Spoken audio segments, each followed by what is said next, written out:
All right, but when it came out, all the big scientists of the world quit doing research for 13 years. But the human beings called faithful Christians wouldn't give it up. So they kept calling all the scientists, and they used to have a thing called mail with a stamp, and writing letters and saying, this is why it happened, this is why it happened, this is why it happened. And the scientists were all, you know-it-all, smart Alex, and they said, oh, those crazy lunatic people, they're driving me crazy. All their ideas don't make any sense. One day, one of the lunatics, Sue Benford and her husband Joe Marino, proved that carbon dating was a fiasco. Here's how it happened. First of all, she's a nurse. She's not a physicist. He is a Shroud fan, but I think he actually was some kind of religious order before. It's slipping me tonight. I'm getting too old. All right, so anyway, this theory they developed in 2001. Here's why. She got a copy of the original sample for carbon dating. She got a copy of the picture. And she looked under the microscope for this, not the microscope, she looked on the screen of the computer for days and days and days. And all of a sudden it struck her that if she drew a line here, this half looks different than this half. So she had the idea that this half was linen, more perfect woven material, and this half was cotton. That was her idea. It was published in Chemistry Today in 2008. So, her theory then is based on international protocol of the carbon dating, which took place. Here's what she proved and brought out for everyone to know. The carbon dating itself, when it was done, was a travesty because STIRP and the United States of America wasn't told it was happening. We weren't invited. All right, editorializing, we were not invited because the Shroud scientists that live in Turin had their nose out of joint a little bit because America came in and took over all their nice Shroud and took over the science. So they got even with us because they did the carbon dating on their own. No STIRP, no USA. Now, the agreement of international protocol was they're supposed to take 6 little tiny, smaller than a postage stamp samples. They all agreed it and sent it to 6 labs. They didn't do that. They took 1 sample. They sent it to 3 labs, it doesn't matter much, but they took 1 sample. Major mistake. 6 samples spread all over the place has almost no chance of being wrong. But they took a sample from a bad place. So here you have the bottom of the body and the hands, and the Shroud goes all the way over here. So over here in the Middle Ages, this was cut out for some reason. So of all the places on the Shroud, they took a sample where there was previous damage, previous cutouts, and this, of course, if you're holding the Shroud up to show to people, your fingers and the wind blowing are going to cause the need for some repairs. So their theory then, there was a repair done here, 1500, and the sample was of a repair job. Well, they didn't use linen for repair, they used cotton. That was their theory. So next to the repair site, the Turin scientists on their own, one guy on the planet Earth, made his own decision on where the sample would be. We won't mention his name. All right, so close up now with a microscope, there's the line. These are bright, rectangular, beautiful little white cartridges, I would say, of linen. The spaces are small, and the white is really impressively nice. Over here is jagged, it's beat up, and the spaces are very large. So you do appreciate that, right? You can tell the difference between this and this, right? Okay. All right, if you were closer, but just, you can go on the internet and get better shots of this. All right, so this is the thing that, this is the sample they had. So it was more cotton in it from the year 1500 than there was linen from the year 0 or 30 or whatever. So when you put the two together and you burn it up, you turn it into carbon powder and you carbon date it, you now have 15 and 0 added together divided by 2 is 1215. All right, so this is the exact sample. And this is really telling, if I can get this across to you. All right, so this is one carbon-14 lab, Arizona, Oxford, Zurich, and Arizona had a second piece. So let's just pick on Arizona for a minute. Not that they did anything wrong. So they took this piece of shroud, turned it into powder, and this piece of shroud, turned it into powder, and carbon dated it. So the same lab from the far left of the sample said, this came out of the ground in 1238, and over here the sample said it came out of the ground in 1430. So 4.5 inches across, all of a sudden 192 years disappeared. But there's something wrong with that. That is not statistically clear, and that was shown by computers and high statistical analysis about 3-4 years ago. Totally not statistical. So Oxford said 1246, Zurich said 1376. So the amount left to right is more cotton. And as you get more cotton from 1500, the younger the shroud gets. Okay, so this is accepted by all the shroud scientists of the world now. Now, when this data got to Ray Rogers from the original team, he was an ultimate disbeliever scientist from the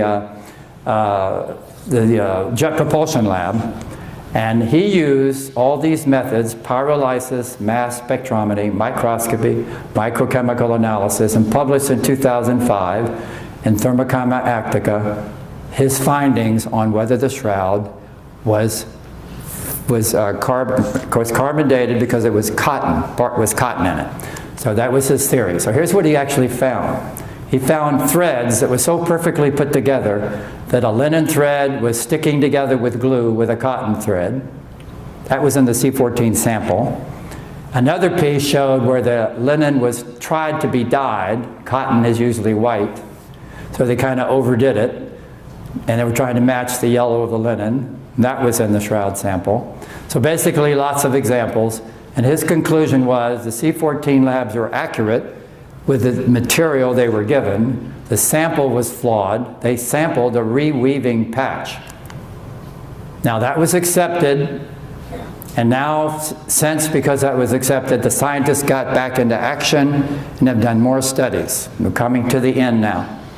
All right, so our enthusiasm restored. So now we have information on how the resurrection physically, scientifically happened, so that Jesus gives us a gift of the image on the shroud.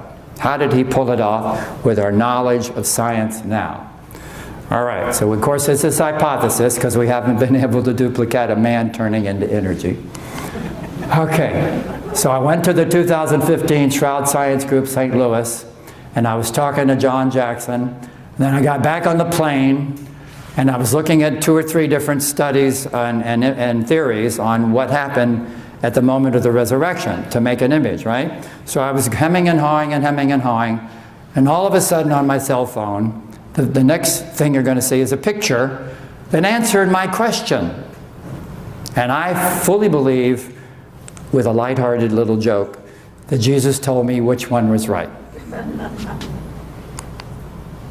That's me, and that's the head scientist, and Jesus put a halo over his head. So I'm sticking with it. This man is my hero. Jesus told me so. So what did he say? This is what he theorized. Now, to make his theory, he's got a lot of enemies here. All these are requirements that have to fit his theory. He has to have no contours of the body, no outlines of the body, blood in the hair, fine pixelated focus, 5.5 billion pixels. His teeth have to appear through obviously a closed mouth. He has to have no cheeks or ears. Okay? All right, so all that has to be incorporated. So now you have the fact that this man is lying in a tomb with a cloth over him, with blood oozing from his skin into the cloth, becoming one with the cloth in a clot. So if he stands up at the moment of the resurrection and rips the cloth up, all these clots are going to fall apart. They're pristine, unmoved clots. They are perfect rivers. Not one edge is affected. So the blood is embedded in the fibers. So in order to get a body out of a cloth without messing up the exact image of the blood, Look how exact that is. That has not been broken by a man ripping off a cloth. And there's the wrist again. Undisturbed, pristine clots. So the shroud has another requirement. Other than undisturbed blood, it has to change positions. It's wrapping in a circle. But the picture is it's a flat photographic plate. So the shroud has to go from circle to flat without ripping the blood. Here's what Dr. Jackson thinks. So back to that same picture. The shroud is on the top. Of course, the bottom I didn't bother drawing in. But during the resurrection, in whatever number of milliseconds, the shroud falls through the disappearing, dematerializing body. Matter is turning into energy, and energy is doing whatever God wants to do with the energy, or reassemble it. He can reassemble it as the glorified body, of course. But who knows what happened at that moment. But this is what happened according to the shroud. So he calls it the fall-through theory. So as the body dematerializes, gravity takes the shroud through the dematerializing body, and as it's falling through the body, the image is created. So it starts out, this is the top of his head, he's looking up, shroud's over the nose and cheeks, the blood is sticking to his cheek and sticking to the cloth that's touching his cheek.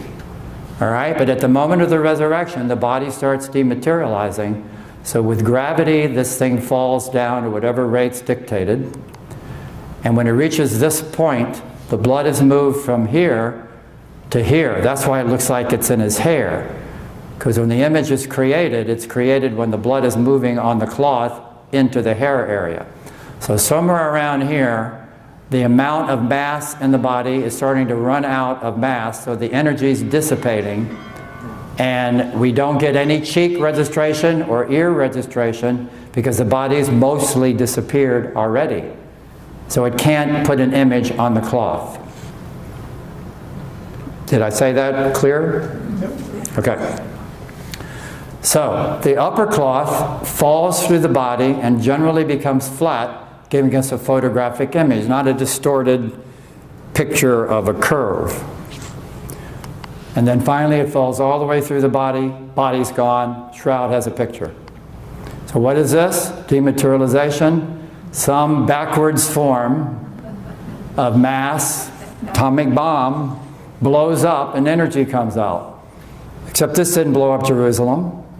It just put a little heat on a shroud and didn't even go all the way through the thread. It only went to the surface. So this is what happened in my simple-minded way. All right, so we're going to have questions in a second. So what have I proved to you? I didn't prove 100%, but I did prove, I'm pretty sure, that a dead human body vacated the shroud, that a dead human body affected an image on the shroud, that we don't have 100% evidence the body was Jesus, but we do know this man had scourging, crown of thorns, and lance inside. Fits the crucifixion. We also will never have 100% evidence, me talking as a scientist, doctor, not lying. We'll never have it, because the only way to get 100% evidence is we have to match the DNA on the shroud with a sample from Jesus who shows up in the lab and gives us a fresh DNA sample. I think we'll be waiting a long time for that. So we have that element of faith that has to take us to 100%. Even though I showed you just a little small amount of details that are not explainable. All right? So what is the purpose of all this? My opinion, return people over 30 to the faith, help the youth keep their faith, and bring new faith to everyone. That's my opinion. And this is what the shroud is. So, I thank you very much, and I have the floor open to questions.